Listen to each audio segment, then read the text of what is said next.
ANC Member of Parliament Dr. Nkosazane Dlamini-Zuma says that she felt aggrieved after she and other members were not allowed to raise their views at last week's NEC meeting regarding the adoption of the report of the independent panel of experts on the Phala Phala farm saga in the National Assembly.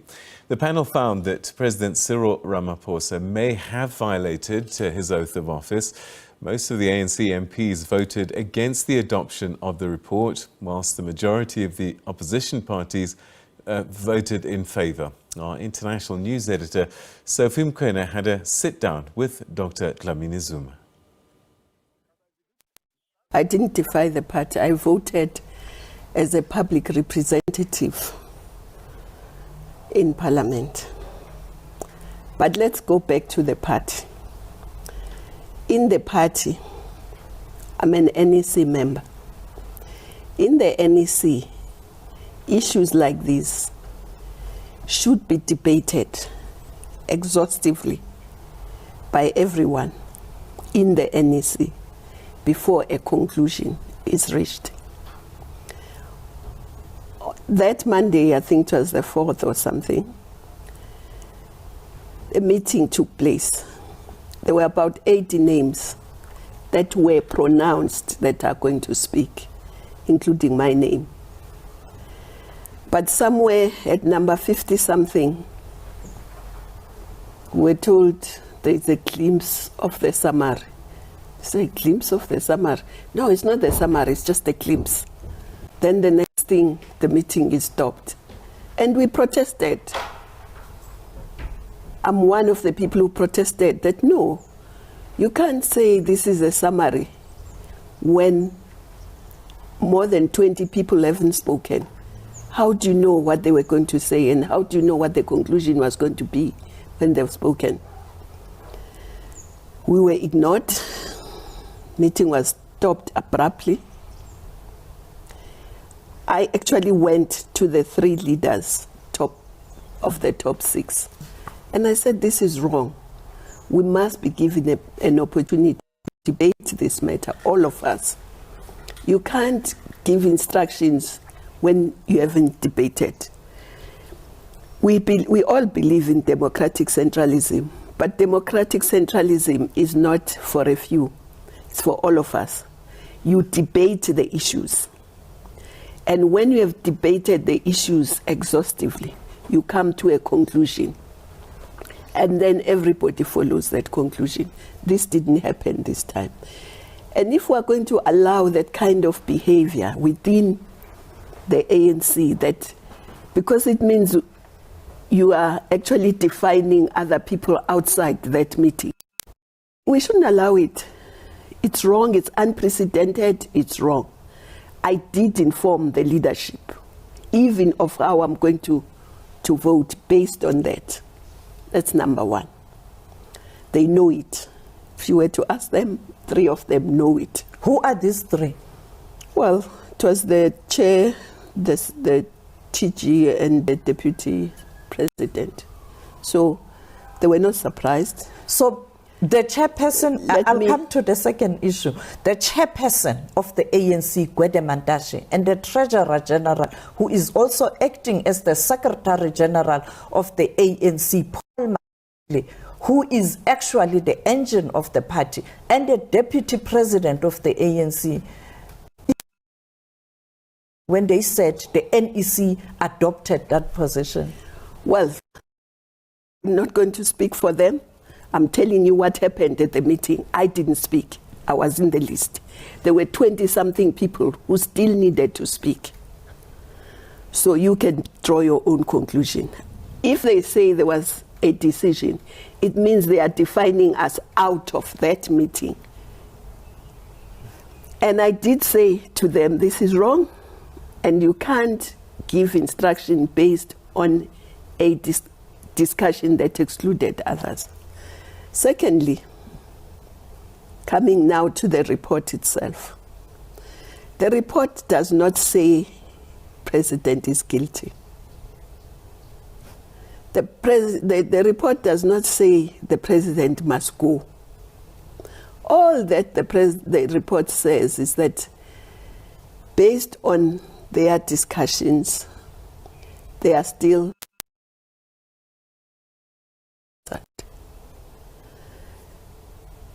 So I didn't see anything wrong with that. It's not saying the president is guilty. It's not saying president must go.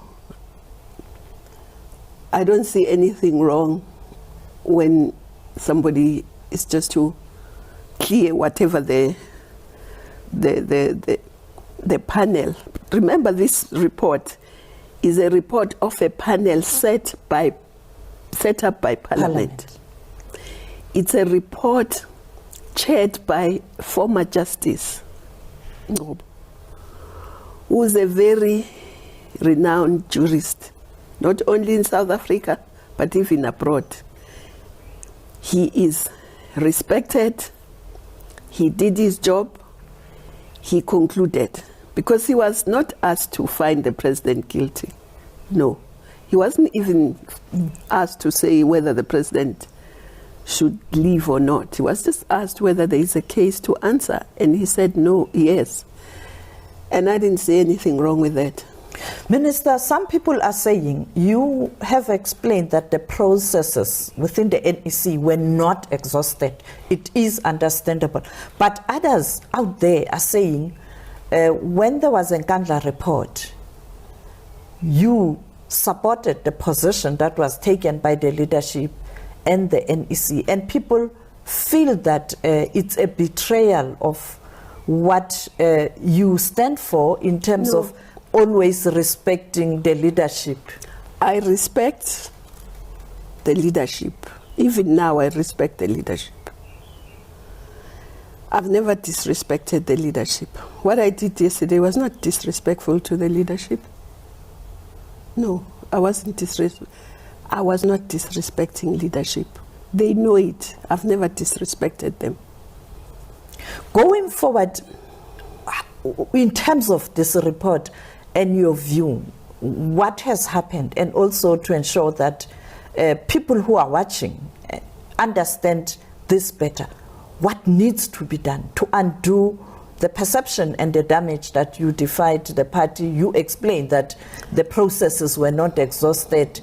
In other words, the leadership was not acting in good faith, or also misled the South African public when they said that this is the NEC position. Well, it's up to the leadership. There is nothing I can do as a person. I've discussed this with the leadership. It's up to them to decide what to do. But I'm a very disciplined cadre of the ANC, actually. I am. But I also do want to debate issues. If I'm elected to a structure, I want to contribute to that structure. So my vote yesterday does not mean I'm defiant. No, I'm not. In terms of what the chairperson of the ANC said yesterday to my colleague Mzwandile Mbeje, is that this matter, in terms of the members who voted with the opposition or voted in support. No. Yes, I agree. I think just stop there. I did not vote with the opposition. When you are in parliament, you raise your hand and take an oath and you say, I, Nkosazane. Yes. I wasn't voting with the opposition. In terms of you voting with your conscience yesterday, the chairperson is saying they are going to discuss this. If there's a action to be taken, do you think you'll be able to defend your position? What do you make of Gwede Mantashe saying this matter will have to be presented before the structures? I think you must ask him, because it's not the first time. Are you not worried that you'll be expelled or disciplinary action will be instituted against you as the member of the party? Well, if the party wants me to answer, I'll answer. But the party must also be consistent. We have people in this NEC who have done this before. And they are there. They've never been even asked the question. Now, You So counting, consistent is important in the party as well. you have made yourself available for the position of the president of the ANC. And in terms of the nominations, your name was not included in the list of candidates who got a threshold to be on the ballot based on the current processes, even though there's still a process at conference that is the nomination from the floor. With all what has happened, are you still going to soldier on in terms of availing yourself should someone in the conference say from the floor, I nominate Dr. Nkosazane Dlamini-Zuma for position of the president, and which reminds me of 2007, all those who were almost like in the slate of former President Mbeki. It was clear 5 days before the conference that the numbers in terms of provinces were not in their favor. Are you still going to do the same and soldier on even though the writing is on the wall? I don't know which writing is on the wall, but yes. Your writing on the wall I don't understand, because the guidelines say people can be nominated from the floor. If I'm not nominated, it's fine. If I'm nominated and I get the threshold, I will avail myself. The reality is, if women are not occupying powerful positions, they can't expect to have influence in some of the important decisions. The ANC members during this nomination process, they failed to confirm women to be on the ballot in terms of higher positions. Yes, I think it's important that women should be in the top leadership. In reality, it should be 50-50, even in the officials. Because we may say officials are not a structure. They are the most important structure, actually, if you come to think of it. They decide the agenda, they decide the issues, they process the issues. So they are the most important structure. It's important that women are there. But we know that there is still patriarchy in the organization and in society. And it's for all the progressive members of the ANC to push that we should have enough women in the ANC. Because we can't boast of being free, as the late OR said, as a country, if women are not free. And if we are not, because what happens in the ANC is also mirrored in society, in business, in many other areas of human endeavor. Women must be part of every aspect of life, in every area of human endeavor. Women must be there. So that's my view. In the economy, they must be there. In judicial, in politics, they must be there. And the ANC must lead the way. ANC, we boast as ANC of being the leader of society. Now, if we say our constitution says we are all equal and we are non-sexist, the ANC then, if it's we are the leader of society, we must lead even in that. In terms of what has transpired, are you still going to be able to serve the current president with honesty and dedication as you demonstrated previously with other leaders? And do you think there will be that trust between him and you based on the fact that... I don't discuss cabinet matters here. But you are still willing to serve? I don't discuss that here. But for South Africans, they would want to know that, are you still willing to serve the nation? Because when he appoints ministers, the appointments are linked to serving the nation. Serving the nation, yes. I will serve the nation in any capacity. As a minister, if I'm a minister, I'm serving. But even if I wasn't a minister, I'll still serve the nation in one way or another. That's my life. As a person who has been in the leadership, what happened to the ANC? OR did warn us that it would be more difficult when we are in government than it is in struggle. Maybe at that time we didn't quite understand, but we can see it now. Of course, one of the things that we did when we first came was to establish branches of the ANC, because the ANC is supposed to live amongst the people, be active amongst the people, be the barometer of what's happening in society, be the leader of society. I think one of the things that has gone wrong is we haven't really ensured that those structures are still rooted in communities. The branch we must ensure that it's rooted in society, in communities, not only to know what's going on, but to also be part of the solution. That's why our branches are ward-based as well, so that they also correspond to what is happening as a governing party. But also, besides the branches, the other structures.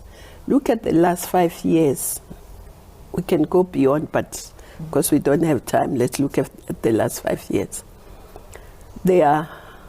We have not strengthened the structures of the movement. There are regional structures that were RTTs for a long time, which were regional task teams. It means there is no elected structure. There are provinces. Look at Free State now.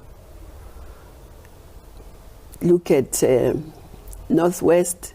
Almost for the entire 5 years, it was an RTT. We must learn from those lessons, because we make mistakes, we must learn from them. That it's very important to have strong structures. And look at the leagues. We don't have a single league as we speak. Mm-hmm. They are all temporary structures. I think that's one thing that we must learn from, that it has gone wrong. We all must take a collective responsibility, but the leadership the coming leadership must concentrate on those structures, because even the unity, you unite in action. You just don't unite just by saying we're going to unite. Must have a program that unites us. Unity in action. So there must be strong action on the ground so that we unite in action. Of course, there was COVID also, which is an objective reality that created problems not only in terms of the governing party as in government, but also even in society, because meetings were not allowed. There were all sorts of restrictions that had to be implemented. So that's objective reality that was there, and hopefully we're over it now. But also, I don't think we were strong in implementing resolutions of the 54th conference. We were not strong there. I think it's a lesson we must learn, and we must try and implement in the the coming NEC must try and implement not only resolutions that will be taken in the 55th conference, but also resolutions that were taken in the 54th conference. We have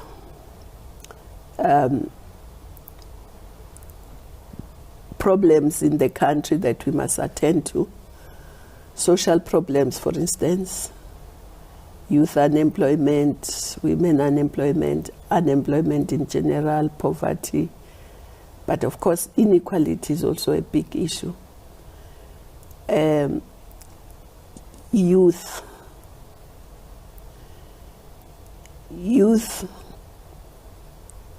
is the future of this country. It's both the present and the future. The fact that we don't have a youth league for the past 5 years is not good, because then young people are not properly mobilized by their own peers. But also the youth league is where, in a way, you get mentored, trained to higher leadership once you are out of the youth league. So it's a vacuum that is not good.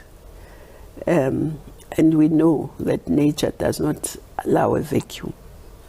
If there is a vacuum, somebody fills it. But those are some of the things in the ANC, not so much in government for now, because you asked me about the ANC. Those are some of the things. Let's look at women. Women, you said yourself, are not taken seriously in the political space.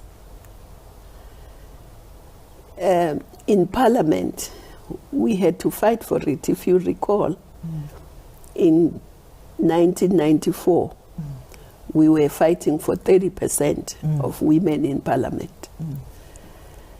At some stage, we had to go and camp at Kempton Park, at CODESA. Even with CODESA, we had to struggle to get women to be part of the negotiations. So I think that's an area that we must strengthen, to get women to ascend to higher positions. Yes, but also just to participate freely and fully in all areas of human endeavor, but also in the ANC, whether it's in local structures, whether it's... And also women, we must try and create an environment where women feel free and feel safe to participate. Free to express themselves without fear or favor, and also in society to be safe. The other conference that was almost one of the defining moments was 2007. You were then the candidate for deputy president's position. It was very difficult at that time. Can you tell us at that time what was on your mind when you really availed yourself for that tough contest that was really, really tough? You know, the struggle for women continues, and for women's participation. If we don't participate in that struggle, who will? Because part of that was to say to younger people, it is possible to stand for any position in the ANC. Whether you win or lose, but it is possible. Because if you don't stand, what are you saying? You are saying this is a no-go for women. What are you teaching younger people? That they mustn't strive for that. So what was in my mind was exactly that women have a right and a responsibility to avail themselves for any position in the African National Congress, just as we say women must participate in any position, in any area of human endeavor. So it is part of that struggle, but also the ANC invests in us. And when you stand, it's not about yourself as an individual. You are thinking, at least that's what I think, that you need to plow back the experience, the knowledge, the training that the ANC has invested in you.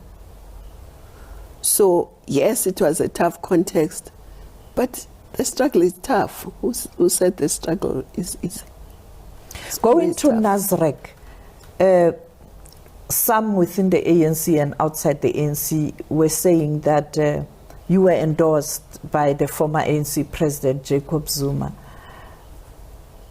As a person who was contesting the president's position then, this association with the former president of the ANC, or, you know, people saying you are a candidate that's being supported by so and so, what is your response? Because my response is I resent it, and I was hoping you won't go there. I'm asking to because give you I a think chance it's a very, to really explain it. Because it's a very sexist thing. I'm asking because it's better when people are talking to get responses from the person they are talking about, and clarifying the issues is always... There's nothing to clarify. I'm an individual. I'm an ANC member. I joined this ANC as a young woman. I have an independent mind, as you can see over the years. I have a very independent mind. Nobody controls my mind. Nobody controls my views. Whoever endorses me may endorse me. I've no control over that. But it's not said in good faith. It's people who are trying to find something wrong. And it's something that's very sexist. And I just hope that we can get out of that. And going forward, you are again willing to avail yourself for leadership. If you were to be nominated from the floor and you get the threshold, you are in the ballot, and you get elected, how do you hope to take the ANC forward in terms of dealing with the current challenges that the organization is facing? What I was explaining before about what I think we didn't do well, that's what we should correct, because the ANC leadership is a collective leadership. Of course, the head of the organization and the top six is very important, but I think we would have to just try and build a very strong organization. But I think it's also very important as a governing party to address the issues which are a problem. The economy is a problem. The unemployment is a problem. Now, one of the resolutions of the 54th conference was a skills revolution.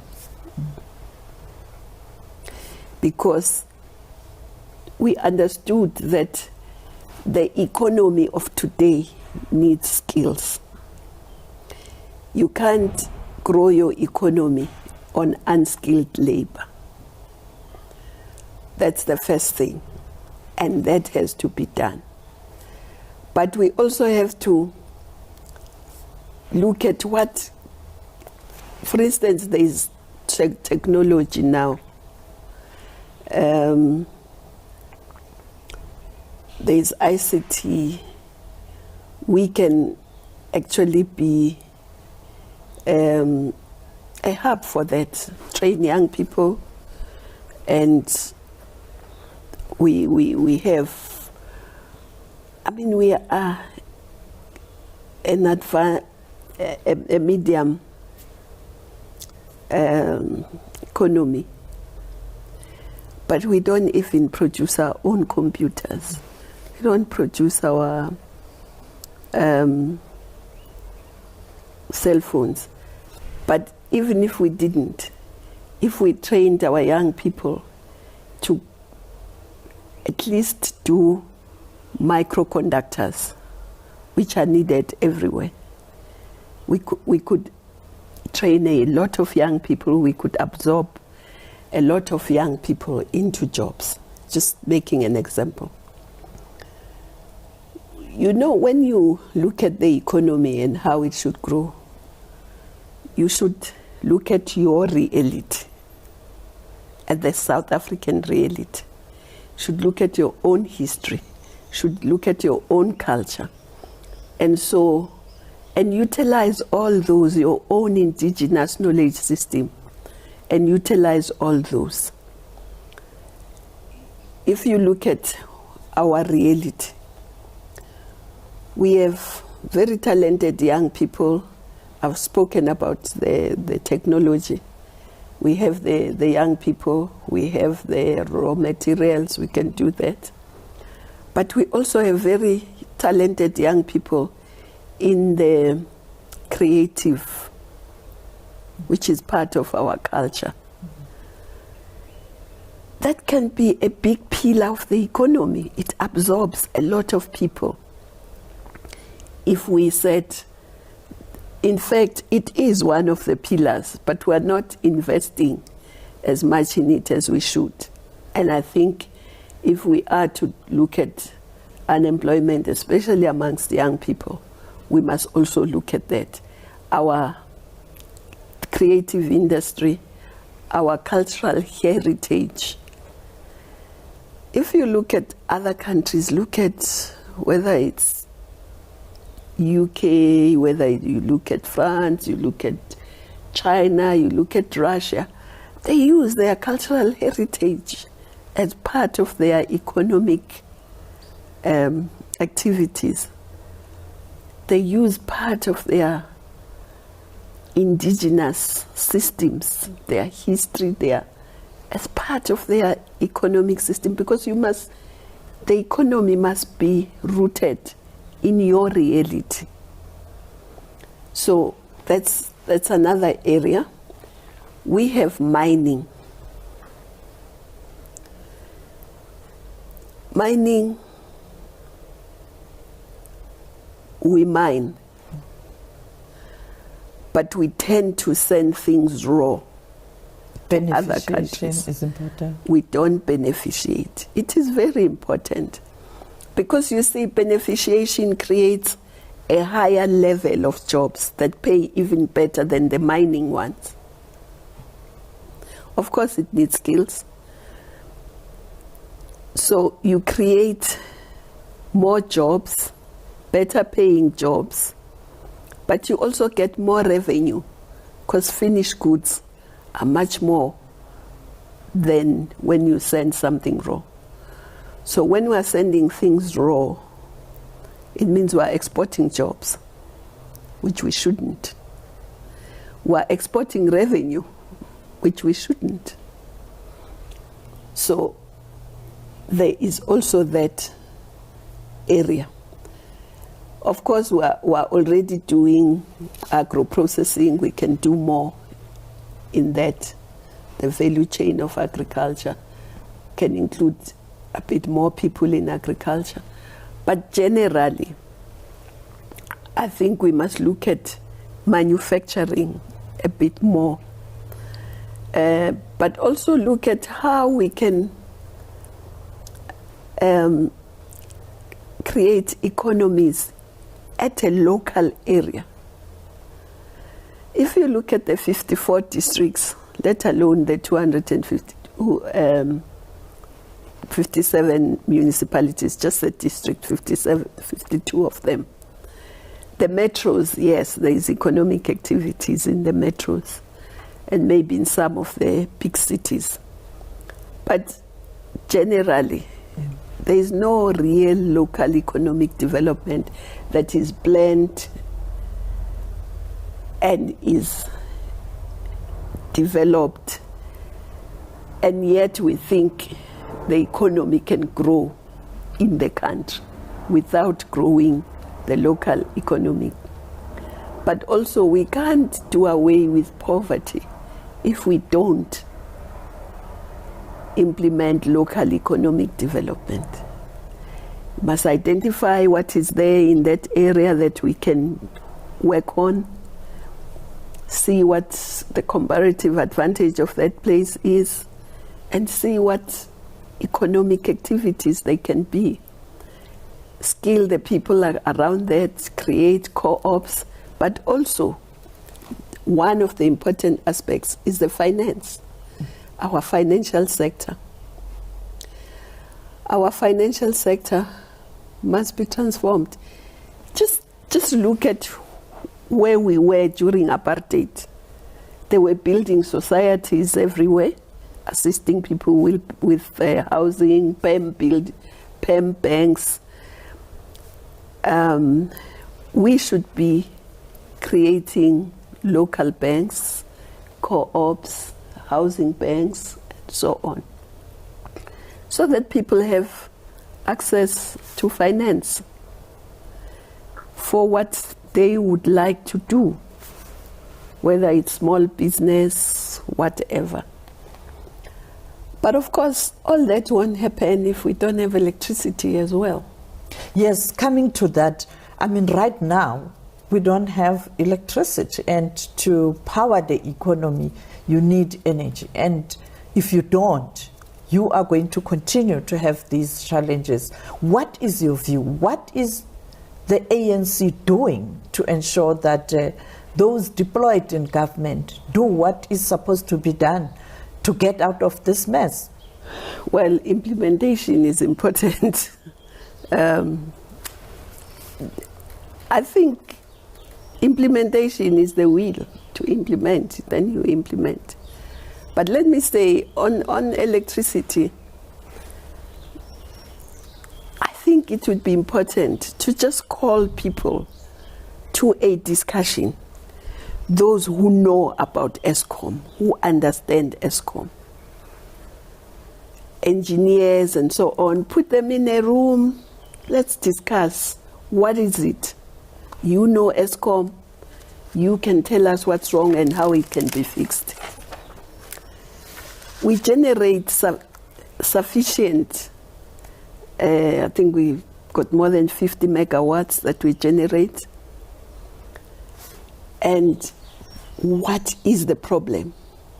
We need to call everyone, because we know that maintenance is one issue, and maintenance is at different stages. There's day-to-day maintenance. There are things that need to be checked every day. There must be discipline of that. I don't know what is happening. Then there must be planned maintenance so that things don't break down before they are maintained. Because if we allow things to just break down, that's when you have unplanned shutdown of power stations. So, but also when there is a problem, you need to ensure that there are people who can fix that problem. Somebody used to say, I can't remember who, but somebody used to say, it must be like the Formula One, when they are racing and the tire needs to be changed, everyone is there, ready.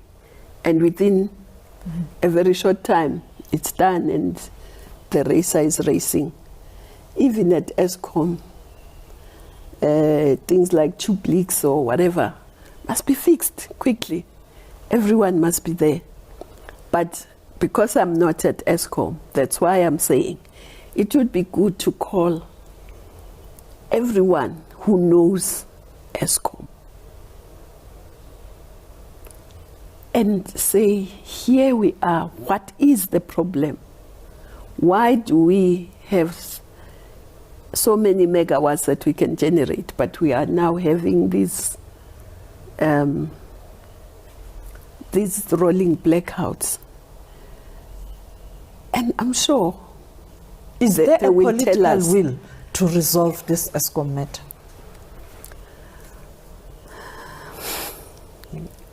From my side, yes, there would be. I'm saying generally, in the ANC, is there a political will to really grapple with this issue and resolve this issue? Because leadership is quite important. Yes, maybe that those questions must go there. Because the ANC may have, but I'm just making a suggestion that I would call everyone who knows about ESCOM. Because yes, in the ANC we may have the will, but we may not know exactly what to do and what could be wrong with ESCOM right now. We have people who have worked in ESCOM, we have engineers who have worked in ESCOM who understand it. There are people who have been there when there's load shedding and so on. Why don't we put them together and say, what is the problem with ESCOM? How can we fix it? You know it better. But also, we can't be shutting down power stations when we have load shedding. But also when we have problems with money, coal is a resource that we have. It's an abundant resource that we have used, and we should continue to use until such time that we are able to replace it properly. How do we explain that we are wanting to shut down power stations, coal power stations, but the N3 and the N2 is full of trucks taking coal to the ports?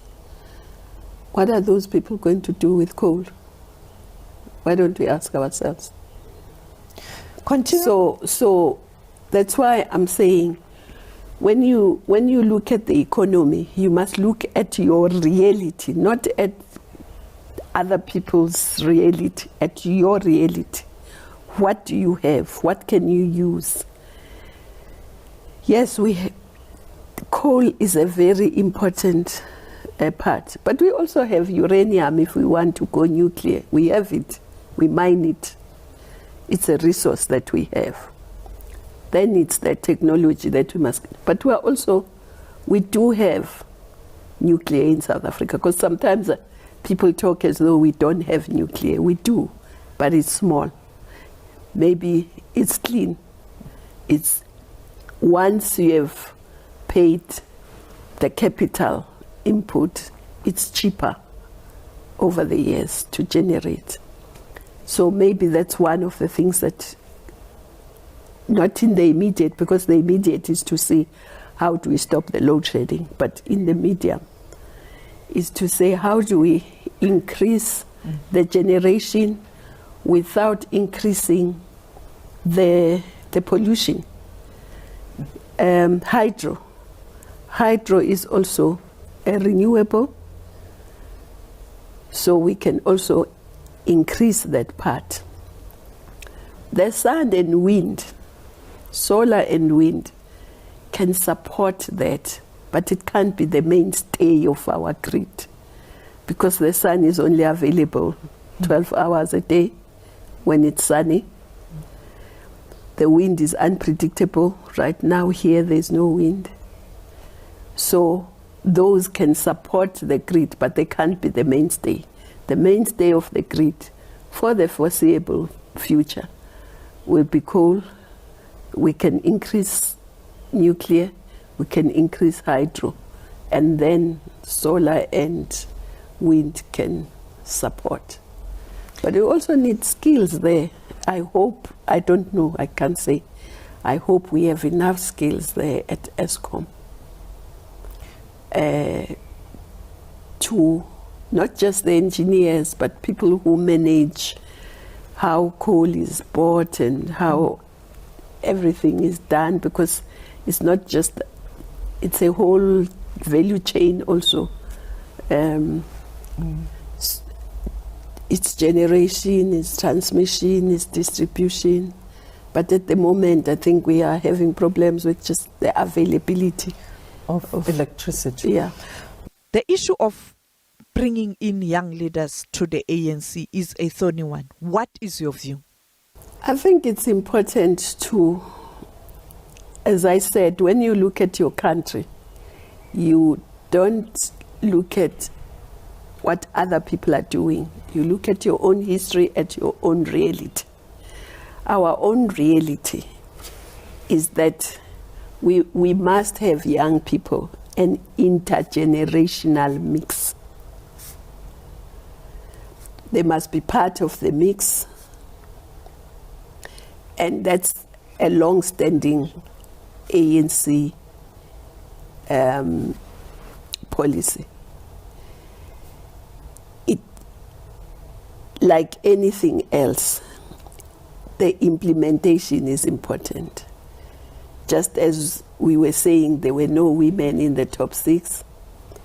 There are some young people who are in the nominations, but that's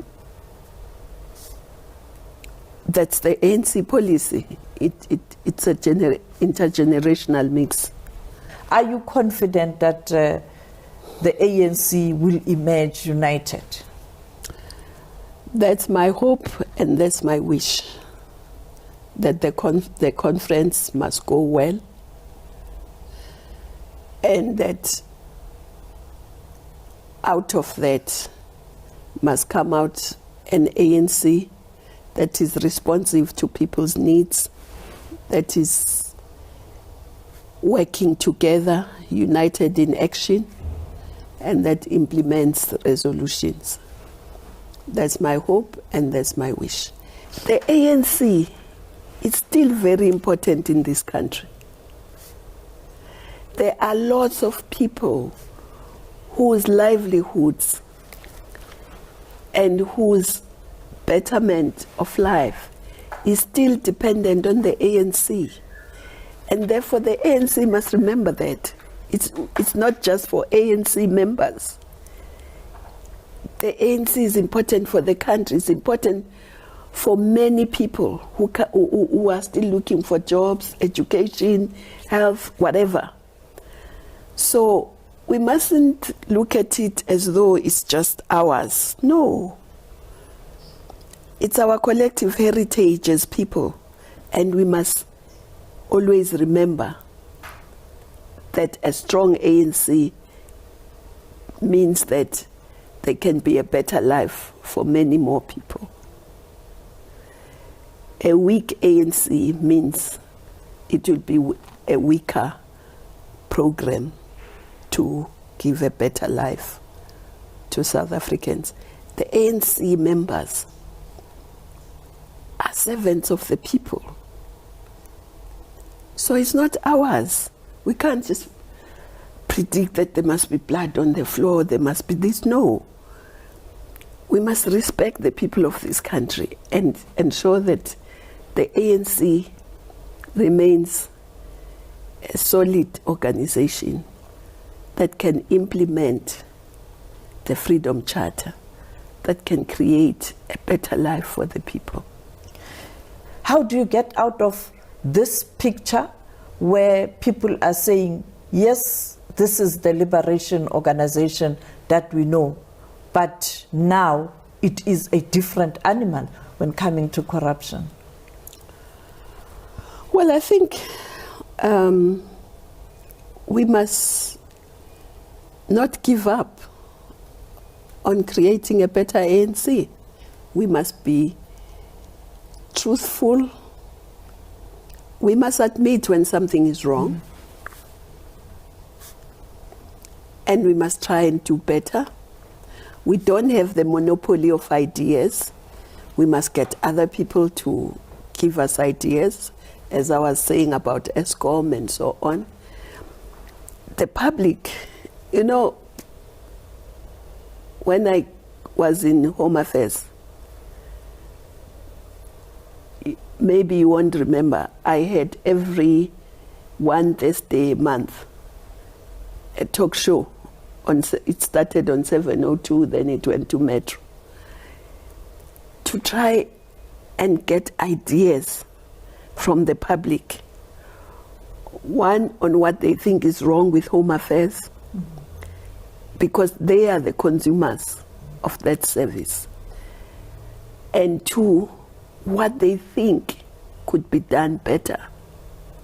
Because none of us have the monopoly of ideas. So, yes, as ANC members, but we must also be open to getting ideas from the public on issues where we have a problem, whatever the issues may be.